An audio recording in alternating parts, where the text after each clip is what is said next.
శ్రీరామ్. అందరికీ నమస్కారం. ఈరోజు మనము చేసే పూజలు దేవునికి చేరుతున్నాయా లేదా, దేవునికి చేరితే ఈ సంకేతాలు కనిపిస్తాయి. ముందుగా మన ఛానల్ని లైక్ చేయండి, షేర్ చేయండి, సబ్స్క్రైబ్ చేసుకోండి. ప్రతి ఒక్కరూ ఇంట్లో దీపారాధన చేస్తూ ఉంటారు. అయితే మనం పూజ చేసేటప్పుడు కొన్ని శుభ సూచకాలు ఖచ్చితంగా కనిపిస్తాయి. పూజలో కనిపించే శుభసూచకాలు ఏమిటి? పూజ చేసేటప్పుడు పాటించవలసిన నియమాల గురించి ఈ వీడియోలో తెలుసుకుందాం.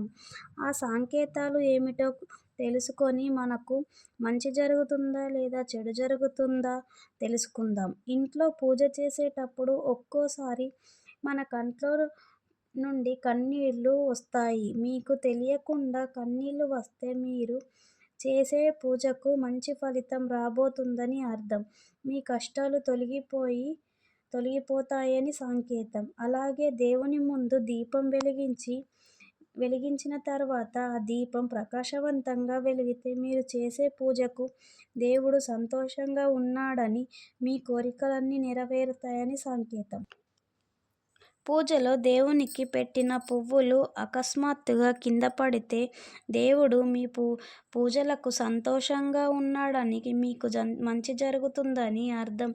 ఇంట్లో నిలబడి పూజ చేయడం వల్ల అసలు మంచిది కాదు. ఈ విధంగా పూజించడం వల్ల మీకు ఎలాంటి పూజా ఫలితం లభించదు. దేవుడు నైవేద్యాన్ని తినకుండా అలానే పూజ గదిలో వదిలేస్తే దేవునికి కోపం వస్తుంది. మీ పూజలకు పుణ్యం కూడా లభించదు. ప్రతినిత్యం ఇంట్లో దీపారాధన చేసేవారు దేవుని పూజలో బెల్లం ముక్కను నివేదించండి.